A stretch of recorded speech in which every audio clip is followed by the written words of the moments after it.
Wednesday evening, everyone. You are watching Direct Line live. It is Wednesday, May 17th. Our special guest this evening is Delegate Rachel Muñoz from District 31 in Arundel County. And she is here. This is a makeup visit. She missed us a few weeks ago, but we're glad to have her on. And she's fresh off her Dr. Politics appearance last Friday. Tonight's hosts are Jackie Sexton and Mark Unkerford. Take it away, guys. He delay started. I was holding my breath. I was ready for it. We're always waiting, Delegate. That is Dwight's most highly caffeinated moment of the week. So. I love it. I love it. Good evening, you guys. Thank you so much for having me. Thanks so much for being on. I mean, I think it's good to start with the elephant in the room. We did miss you a couple weeks ago, and you had some pretty big health news. We're so glad that you're feeling better. Do you want to talk a little bit about that? Yeah, I felt so terrible having to cancel on you last minute, but I was just going through a normal work day. My son and I, my little 4-year-old Luke and I, had done a ribbon cutting at a local business. And then we ran over to church because my son was singing a song in the school mass, and we're running here and there. And then I dropped him off to run to a law firm meeting. And then I'm sitting in a regular just waiting room, and I get a phone call from my doctor, and I'm like, oh, let me take this. And, just in 20 seconds, we go from being busy and happy and running around to, being told you have cancer. And it's just it takes a minute. It takes a little bit for that to sort of sink in. And it really rocked my world for a few solid days. I'm only 36 years old. I have 5 little children. And so this is not, in my life plan, not something I was expecting. But luckily my doctors were so on it. I have an amazing team here. I just feel so blessed to be here in Maryland because our medical teams are phenomenal. And I got my diagnosis 1 week later. I was in for surgery. They tore up my side. It was way more invasive. I have a way gnarlier, larger scar than I expected. But then I was so relieved to a week after that get the news that they got everything and I was cleared. And so it's just been kind of a slow road to recovery and getting back to normal life. But I'm so glad that you guys could reschedule with me. So. Well, you certainly were. We learned about what, the circumstances were very much in our prayers, and we're obviously very encouraged that you have sort of more positive news, but we wish you a steady and complete recovery. Yes. I so appreciate it. So you came onto the chat today, came in hot. You're like, I am so grumpy. You want to talk a little bit about that? Yeah, I just I was all peaceful and calm. We just had dinner with the family. We did after school, we did the showers, we're have the best part of the day. Right. And I went to log in and my computer brings up that loading screen. And all I saw was Montana is the first state to ban TikTok. And I was like, that should be Maryland because that was my bill.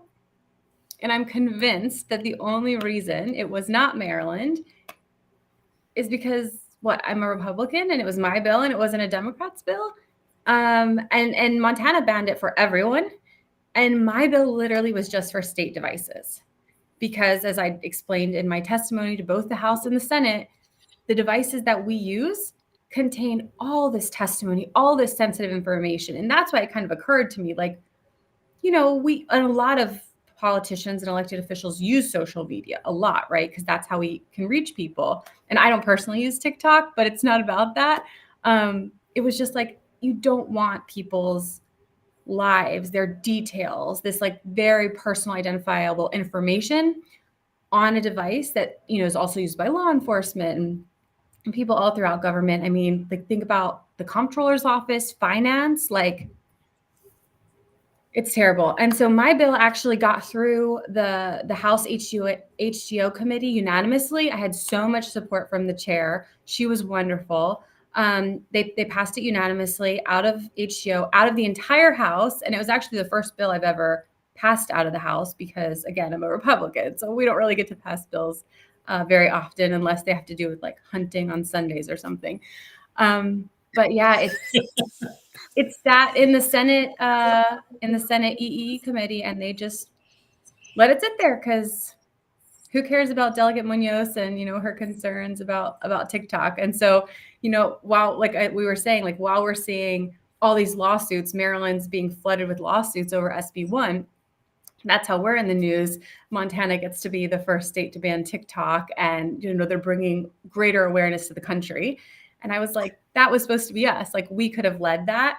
And so, yeah, nobody. It's worth describing what the concern is. I know you've talked about that extensively in the hearing, but it's fascinating when you talk to people more generally, they think, oh well, it's just another social media. But you can probably elaborate the security concern that comes from the company, the parent company's association with China. Yeah. And so the only reason it even occurred to me, I'm just a normal person. I just have a law degree. Like I am not in tech. I am not in national security, but my father was. He was in cybersecurity his whole career, first in the Army and then with the DoD. And so he's taught, his daughters to be a little bit more wary and alert when it comes to security issues. And so I was always sort of following that.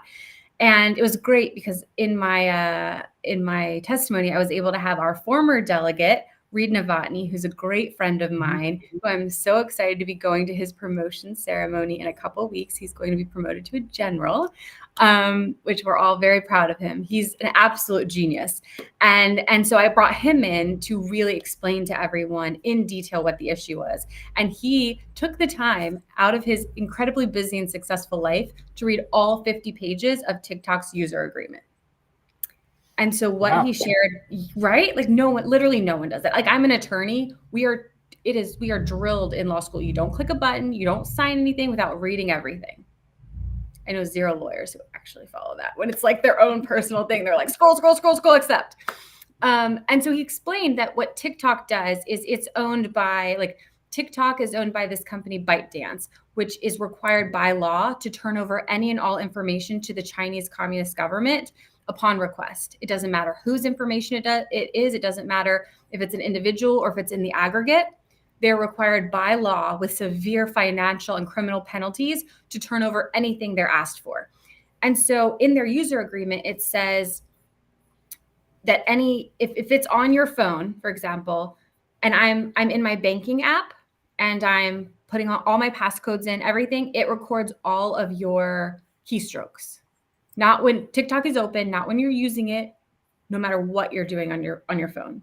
And so again, going back to my bill and like actual like Maryland state security concerns, every time we're typing in our passwords, every time people are typing in social security numbers and sending bills and addresses and all these things, all of that is fair game. And so that's obviously very concerning. And TikTok is not the only social media company or the only app that does this, because we've seen in the news from time to time, Facebook, Google, all these different companies will collect extra information and, maybe be listening to you when you're not on their app. But the difference is those are American companies. And in America, we have freedom, and we do not have, the government forcing these companies to turn over data. And even in more recent times in our, adult lives, the government has requested it, and these companies have fought back and said, this is not for you. And they've protected Americans' privacy and data. And so the issue with TikTok is it's not a government. It's not a government entity, but it's not owned by a government. It's not overseen by a government that cares about anyone's individual freedom or privacy or rights. And so, I just put in this simple bill. I'm like, let's just ban it at the state level. Don't even give me, everybody, because it's Maryland. They'll never give me that. But I'm like, let's focus on the most sensitive issues. And they were like, no, we're going to pass some gun control laws, having to deal with concealed carry. And we're going to give, transgender people free surgery. And like, these are our values. So yeah, Montana gets to be number one and Maryland's just sitting here. Well, hopefully Montana will inspire some other states to take action, even though we're number one in our hearts, right? We'll give you the credit when it does eventually pass in Maryland, but it'll be good for everybody to see it banned across multiple different states. Yeah, and I think if people no, go ahead. Sorry. I was going to say, I think initially people thought, oh, well, this is a Trump thing. Like Trump wanted to ban it. He wanted to buy it. He had all these issues with it. And when I put the bill in at the beginning of session, it wasn't really something people were talking a lot about. But then by the time my hearing came up, we have a bipartisan group in Congress saying we need to investigate this. We need to put bounds on this. And then by the time I got over to the Senate, like the day before, President Biden's like, we're going to buy this company or they're going to have to make changes. And I'm just like, we could be first. Like it's going to happen. But we're just apparently going to wait until Biden decides to do it. So I was going to ask you about HB1. You referenced the gun legislation, and forgive me now. I don't want to jump to the end of it, but it sure looks like the Maryland legislature managed to pass a bill that's just flagrantly unconstitutional. So you want to elaborate on that? Yeah. So SB1 came in this session through Judiciary Committee, where I'm the ranking member. And I think all of us across the board were like, oh no, this is like a little bit of a dumpster fire. Like not just Republicans, like everyone. Mm-hmm. And so the whole bill was basically gutted and rebuilt to make it a lot better. I think I had like 4 or 5 amendments like in the back room and in voting sessions, because we were just like, this is so bad. Like, this is not going to work. And at the end of the day, what they passed is still not going to affect violent crime in Maryland. It's not going to reduce the number of deaths by gun. It's not going to get illegal guns off the streets. And it's really just restricting lawful, constitutionally protected gun carriers from going anywhere, doing anything. And time and time again in these hearings, we would ask, okay, so you have all these stats. They're saying, oh, this is the rate of gun violence, and this is this, and this is that. And I said, okay, so how many of those people who've committed those crimes were permitted concealed carry holders? We don't have that information. Why? You're bringing bills to restrict this right that the Supreme Court of the United States has just declared is a right, harking back to, the Second Amendment where it was initiated. You say this is going to change everything, but why are we targeting concealed carry permit holders who've gone through training, who wear it for protection, And they had no answers for us. And one of the most telling things was we had a doctor from Johns Hopkins. I don't remember her name. I remember she was a doctor from Johns Hopkins, and she was, telling us what was what. And so by trade, I was a counselor and then an attorney. So I'm like super good at listening. And she said between 2019 and 2021, gun deaths rose 45% in this country. And she kept going. She's saying all these things, this is scary. This is scary. Everyone freak out. We need to get rid of guns. And so I was like, I don't speak up much, but every now and then I press my button and I'm like, okay, so is this what I heard you say? And she's like, yeah. Mm-hmm. And I said, so that was before the Supreme Court changed the law and Maryland changed the law and we became, a shall issue state. It went up 45%. And she's like, well, and did a little dance about that. But I'm like, that has nothing to do with people who are paying the money, taking the courses, wanting to protect themselves, wanting to protect their families. But they're trying to do a victory lap. But, the NRA has put in a lawsuit almost immediately. I mean, they were prepping it while we were debating this law because they knew whatever was going to come was not going to be constitutional. And actually, my really good friend, Susanna Kipke, is another one. She's actually sued the governor himself. because she is a longtime gun owner. She's a mom of 3 little babies. She's pregnant with her 4th right now. And she's like, we're both small little women. And she's like, why are they disarming me? Like, I've never committed a crime. I haven't done anything to harm anyone. I have no risk factors. But for me to take my kids to, the aquarium, this is me saying this is what I'm thinking about right now. I have to go through some pretty dangerous places where people don't have concealed carry permits because they don't have legal firearms, but they're carrying and people are dying every single week. And so it's going to be really interesting to see how these lawsuits play out. But one of my biggest arguments at the end of the day was I felt that the legislature was really just trying to virtue signal and say to, Moms Demand Action and these other groups, like, we did something. We did something, you're welcome. We've put a stop to, these gun owners and having guns, in our communities. But at the end of the day, what they're going to do is cost the state of Maryland an obscene amount of money fighting these lawsuits. Where in lawsuits that they know that they're ultimately going to lose, or it's going to take them years to overturn this in court, unfortunately. So it'll be interesting to see how those statistics change and if the gun deaths continue to go up. I was reading through some of the social media comments on the lawsuits and everything like that. And there was one woman who commented, well, why would you want people with a concealed carry in a restaurant or at a bar or anything anyway? And I'm sitting there thinking, because if an active shooter comes in with a gun, I'd rather have somebody good with a gun who's carrying take that guy out instead of everyone in the bar dying. Like, it just seems like such common sense to me. Absolutely. Well, that does kind of touch on sort of the fundamental difference in mindset, which is that, the red half of the country reflects the presence of gun as being a source of security. And Blue America really doesn't, is afraid or scared or whatever, but doesn't want, wants to rely on.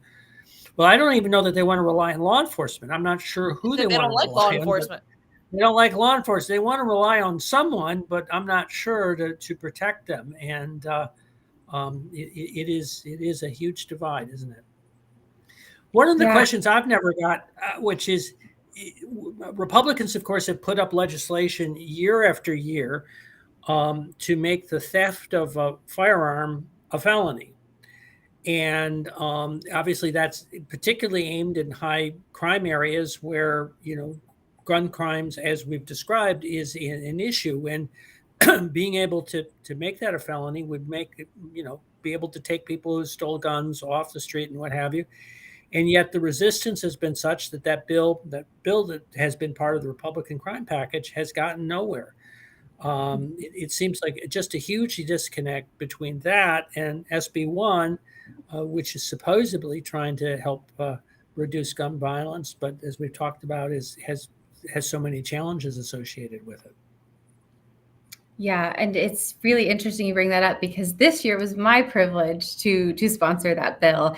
And I would, when I shared it with both committees, it's like, this bill is common sense. Right.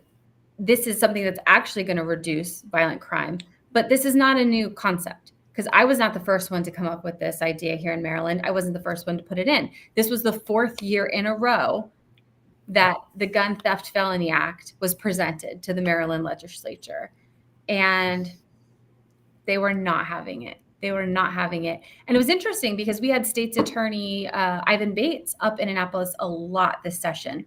And he was asking for a bill that would take possession of an illegal firearm from a 3-year to a 5-year misdemeanor. And obviously, I literally, after his hearing, I popped out and around and I was like, so why not a felony? Like, why 5-year? Why not just make it a felony? And they just have like a visceral reaction to increased penalties on anything.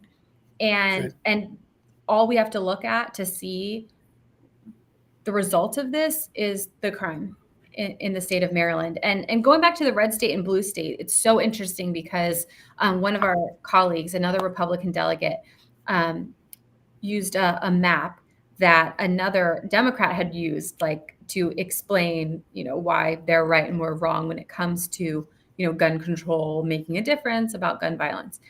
And he looked at it and he started listing cities that had high levels of gun crimes and then low levels of gun crimes. And it was so fascinating because it did not have to do with blue or red or gun laws. It had to do with poverty. And so the places where you have really high rates of poverty, you have really high rates of death by firearms. And the places you have low levels of poverty, you have lower rates of death by firearms. And so it really just begs the question. They're like, well, we'll get rid of all firearms and we'll all be fine. No, we won't, because if it's not a firearm, it's a knife. If it's not a knife, it's a car. If it's not a car, it's a bomb. Like in these places where we're having these like mental health, economic crises, if people want to cause destruction and mayhem, we had the gentleman here in Annapolis, just down the street from where my husband works, at a pharmacy. He showed up, shot his wife, shot her boyfriend, and then shot himself. If he's so upset, and he didn't have a firearm, there's other ways to enact that type of damage. But my husband was actually, so right before I testified on that legislation, my husband was actually robbed at gunpoint in Annapolis in a really nice neighborhood at his independent pharmacy, by a criminal who should not have been out on the streets and should not have had access to a firearm. And so that is what we should be focusing on. We should be focusing on penalties and consequences for actual crimes and for people, especially who commit, repeat crimes with firearms, because that's who I'm afraid of. But my colleague that I love dearly as a person said she doesn't feel safe at a movie theater if she knows someone sitting next to her might have a firearm on them. And I was like, it's so interesting that we're focusing on feeling safe rather than actually being safe. Right. And that goes to your point, Jackie. Like if I'm in a restaurant with my babies and someone comes in trying to shoot the place up, I hope every seat in the house has someone with a firearm and they all get up and someone has a clear shot.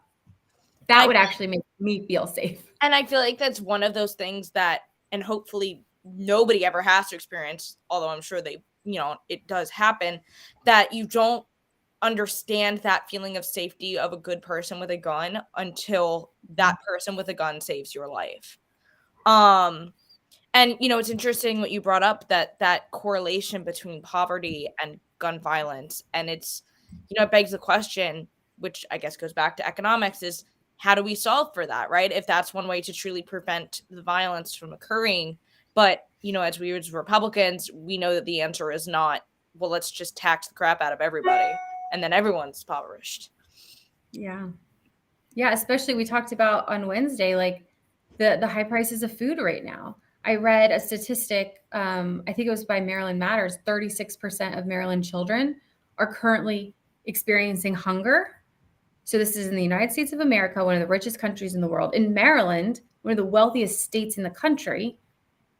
And our policies, our economic policies, and everything having to do with inflation caused 36% of Maryland children to experience hunger regularly. And that's just unbelievable and completely and utterly unacceptable.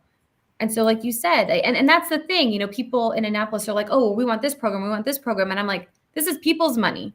Right. These are families, and you're taking from these families who might have very little. And you're giving it away for unnecessary surgeries and all these government programs and inflating the government that we have that often doesn't work super well. It's not efficient. It's not productive. It's not economical. And so like you said, taking people's money and throwing it into a system that's failing a lot of people is just doing more harm than good. Well, talking about failing systems, let's change gears and talk about education, and particularly the controversy in Baltimore. Now, Anne Arundel has better schools, but we're all subject to the blueprint for the what was formerly known as the Kerwin Plan is now the Blueprint Plan, right? So tell us where we stand on that and what it means for the state going forward. It was really interesting. I thought it was very telling. People fought about it in the budget to the very end. And there was actually a little teeny tiny scholarship program that exists called Boost. And very early on in session, I decided that this was something that was really important to me. Because going into this session, I was sort of made ranking member of my committee. I was put on the steering committee for the caucus and all these things my second year. And I was like, I don't really want to do any of this stuff, guys. And they were like, we don't really care, Rachel. And so I had a little bit of anxiety. And so I was talking actually to my 10-year-old son, Logan, my oldest child. So we just, spend time and chit chat. And I said, what do you think I should focus on this session? What would you like to see me get done? And he thought about it sort of prayerfully for a minute. And he said, Mom, I think you should help poor people. And I was like, okay, I can do that. I can make that a priority. I think that's a great thing to do, right? Like, we're a very faithful family. And I'm like, it's very Christ-like, of all the things the government does and meddles in, like, let me find a small way to help poor people. And so there's this amazing scholarship program called Boost that you may have heard of. And it was a teeny tiny fraction of the Maryland state budget. And it's a fraction of what the public school budget is here in Maryland and the blueprint. And when Governor Moore's budget came out, he cut it 20% and had language in there to phase it out. No new students could participate. It was horrible. To me, it was like super terrible because the majority of students who are in this program are minorities, and they come from the least economically advantaged, most vulnerable homes in the state. And so this itty bitty little program helps get these students out of these violent, failing schools and puts them in a safe, healthy environment that their family chooses for them. And, we said over and over again all session, Delegate Grice said it first, and I loved it the moment he said it, and I've been repeating it ever since. Maryland has school choice for the rich. The rich, the wealthy, the middle class can send their children to any school that they want. And that's true. And that's true for me. That's true for the majority of the legislature, who we have not done a poll, but I would bet good money the majority of legislators in Annapolis send their children to private school. And that includes our governor as well. His children are in a wonderful, wonderful private school. And so in contrast to what we're talking about with these violent failing schools, and Delegate Kathy Shalega has been really leading the fight on that issue, especially in Baltimore County where she represents, it's like on one hand, we have these horrible, statistics coming out where children can't read, they can't write, they're getting these diplomas that are worth nothing because they mean nothing. And they're not going to give them any skills, any ability to actually, participate meaningfully in the workforce. And that hurts everyone. And so anyway, we went back and forth. I actually had the opportunity to sit down with the governor face to face and discuss this Boost program and why it was so important to me. And I thought it was so important to the children of Maryland. And at the very end, they used Boost and they used the public blueprint money, and they negotiated it to the very bitter end. And they sort of ended up with a solution where everyone was a little bit happy and a little bit unhappy. But it was very telling at the end of all of that, as soon as they settled it and all the legislators were like, we won, we've funded the blueprint, all, the different entities in the state are going to have these mandatory funding requirements. Immediately after sine die, the mayor of Baltimore is like, yeah, we can't afford this. Like, Baltimore City cannot afford to pay what we're required to pay towards the blueprint under this program.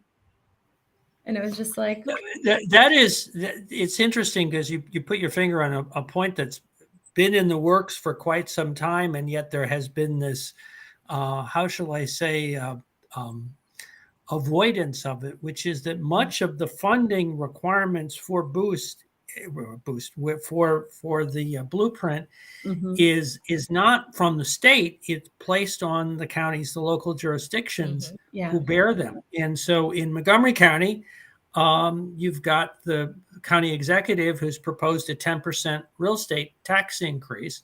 And if you look in the fine print, it's all for education, and the justification is very heavily, well, we have these requirements coming down the road, and basically he wants to, quote unquote, get ahead of the curve and fund that. Yeah. But this is unfortunately something a lot of other jurisdictions have, is the state's imposing a mandate on the counties and Baltimore City that will require additional taxes. Yeah, and we've sort of seen this before. A lot of the delegates who've been there before my time, believe it or not, there are delegates who have been in their seats in Annapolis longer than I've been alive. Wow. So that's interesting. Hashtag term limits. But what was that? The report from like 2000, it started with a T. Thornton. The Thornton report, right? So we've done Right. this. We've played this game before, and we've thrown money at the problem, and it hasn't worked. And so the fact that we're just playing deja vu, we're doing it again, is just. And not to digress to Thornton, what was interesting is Thornton actually had more accountability measures to it. And part of the challenge is then when the numbers began to come back, that became such a problem, and they fought really hard to try and bury the numbers. Sound familiar?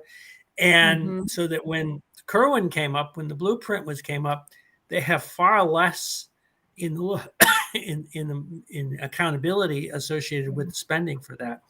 And even that, we're having trouble getting numbers, right? Yeah, and again, it goes back to we're handing this money over to a governmental system that is inefficient, unproductive, and really not super working well. And I feel for teachers, actually, because I have so many teachers in my community, in my district, who are suffering, who are retiring early, who are leaving, because the demands being placed on them by the school system, by the teachers union, like they're like, I came here to help children. Like I came here to teach children. But that's not what they're letting me do anymore. That's not my job. And so it's just the people that are losing are the students. They're the children. They're our future. And it's really tragic and it's really sad. And going back to your county executive, he actually sort of knows what he's doing, because our budget analysts for the Department of Legislative Services would come to caucus and give us presentations. And the Maryland budget, so when Hogan left office, we had the highest surplus of all time, Maryland history. And then they show us the graph, and it looks like this. Mm-hmm. We're running out of money. 2027, the blueprint will have no money. Like we won't be able to fund it. And so all session, the 38 of us, the 38 Republicans are like, how are you going to pay for this? How are you going to pay for this? Like, don't raise taxes. Like, what are you doing? And they were like, we're fine. We've got this. We're like, but how? How do you have this? So you can look at the math, you can look at the charts, and it's very concerning.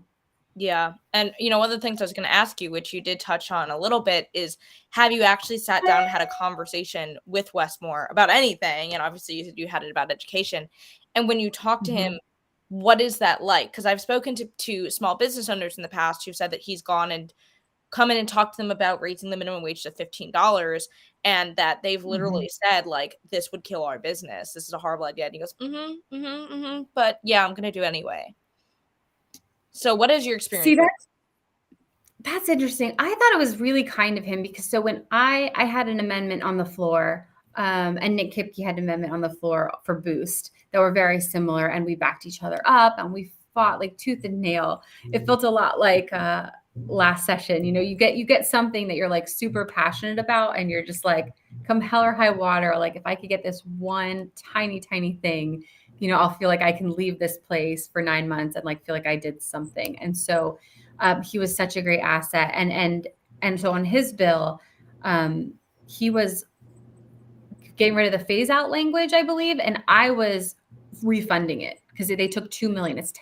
Boost is a $10 million project, which like to normal people is a lot. In the state of Maryland budget, it's a drop in the bucket. It's so small. And so the fact that they wanted to take this from children and from, their ability to have any sort of school choice, just as a mom, like just disturbed every fiber of my being.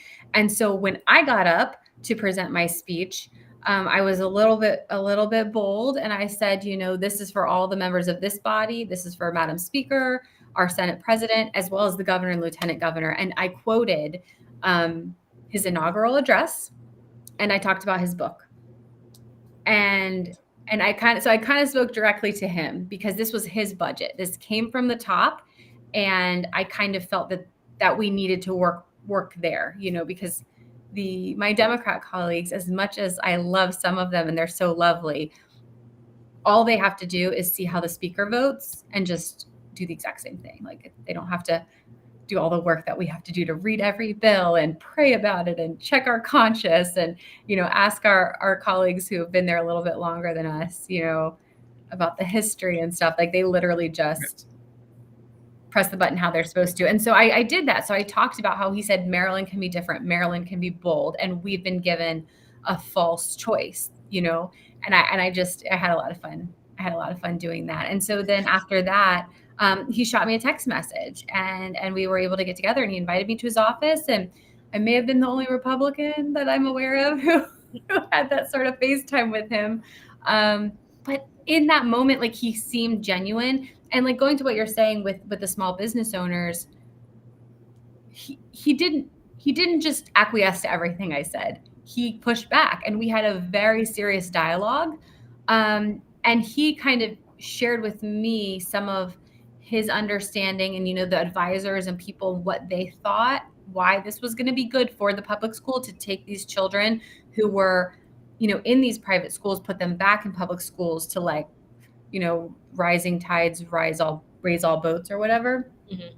And I was like, I literally said to him, so when that child who was unlucky enough to be born so that he enters kindergarten this coming year instead of last year and isn't allowed to go into this program, when he's on a corner and when he's on a street corner and he's shot and killed, like, that's on us. We did that. And I said to him, I hope you don't, because he did tell me Boost was one of the things that he lost sleep over. He was not settled on really whether it was a good idea, although he had made a lot of commitments, and, he believed, the narrative that, his advisors and, I'm sure the teachers union and people have said to him. But he seemed very open, very receptive. We definitely went toe to toe. We went back and forth longer than our allotted meeting time, which I thought was very gracious of him. Because as you guys know, I can get a little intense when I'm like, a dog with a bone, and I'm like, babies, don't hurt the babies. Okay. Let them have their school. But it was great. And so he in that moment, he seemed receptive, although he pushed back, and I appreciated that, because he didn't just say, whatever you say. And then go to the opposite. And we saved Boost.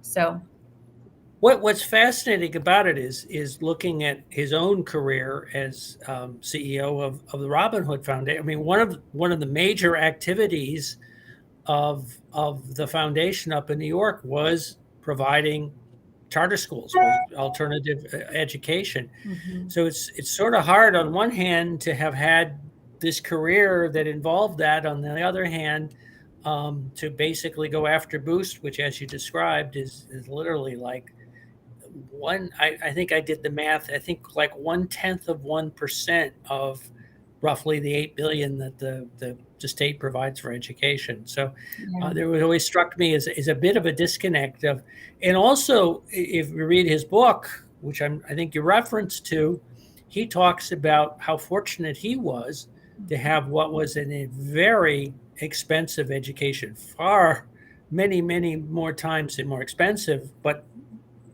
education that was consequential in his own life. Yeah. And so in the end, I feel like he was receptive. I feel like he did listen, and I feel like it was a very respectful conversation. And I got, something out of it as well. I understood the reasoning behind why people wanted to do what they wanted to do.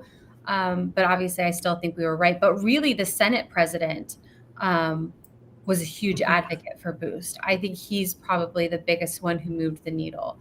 And there's a fascinating story behind that, but I know we don't have all the time in the world. But my experience with the governor was he was receptive. He listened, he took the time, he reached out. And even with my, cancer diagnosis, I, got a very sweet voicemail from him when I popped out of one of my doctor's offices. And so he seems to be supportive. He seems to really want to work across the aisle. And I'm hoping that if we can continue that and do that more, we'll have better results in the coming sessions. it is always interesting to see where we can find common ground across the aisle in Maryland and, at the federal level as well. So we've come to the point of the show where we get to plug things, talk about what's going on across the state. So Rachel, do you have anything that you want to plug that's going on? Anything coming up?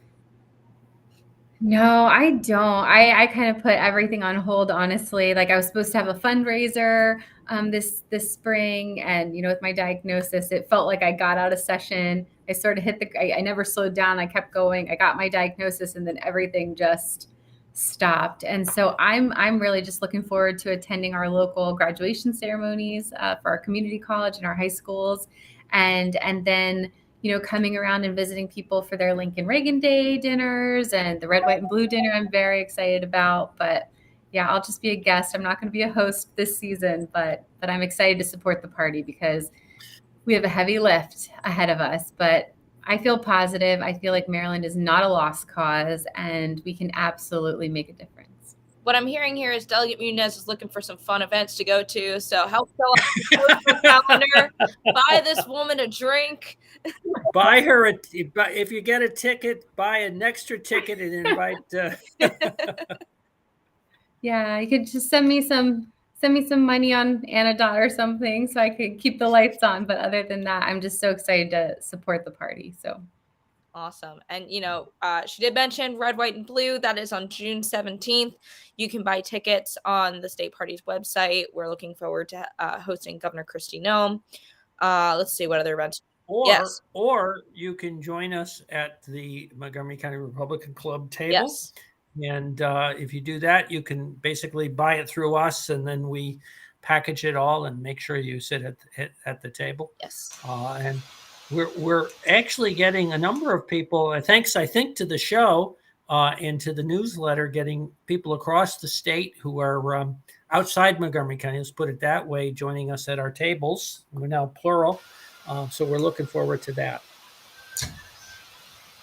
And don't forget. And you got more to plug too, don't you, Jackie? You've got some YR stuff, I always have right? something to plug with. Dwight, do you have something to add on Red, White, and Blue?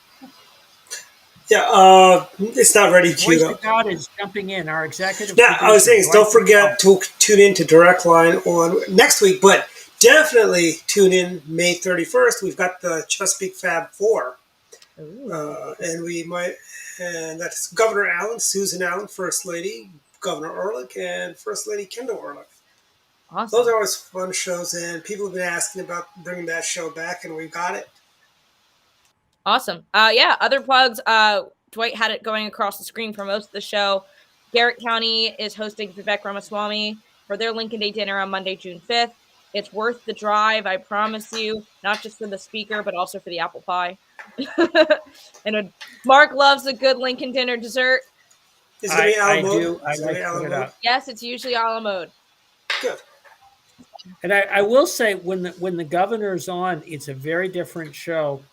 I anticipate in the course of 45 minutes, I'm lucky if I can get maybe a third question in. Usually it's about two questions. I figure you just get in, hi, my name is Mark Unkefer. Hi, how are you? So what do you think? And the two of them, or if it's the four of them, they just go on a tear. So I'm gonna make my usual plug that I'm gonna keep making for YRs. We have a $15,000 fundraising goal to send a full delegation to our Dallas National Convention to have really important trainings and do all this stuff so that we can come back and kick some butt in 2024. Delegate Muñoz might be one of our delegates to the convention. So if you want to help send this wonderful woman, this cancer survivor, to Dallas, Texas, go to mdyrs.com and donate today. Shameless plug.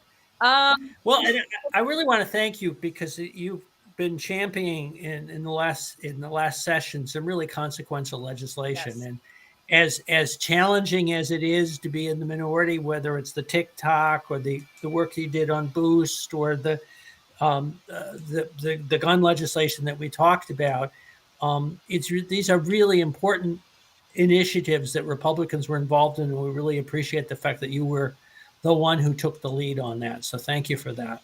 Well, thank you so much. It's nice to hear that, because we're like on a little island for 90 days and there's not many of us. So thank you for those kind words. And thank you guys so much for having me. It's been so lovely to talk with you this evening. Yeah, definitely. Thanks for jumping on. And thank all of you for watching. We'll be back next week with another guest. Have a great evening. Great. Good night.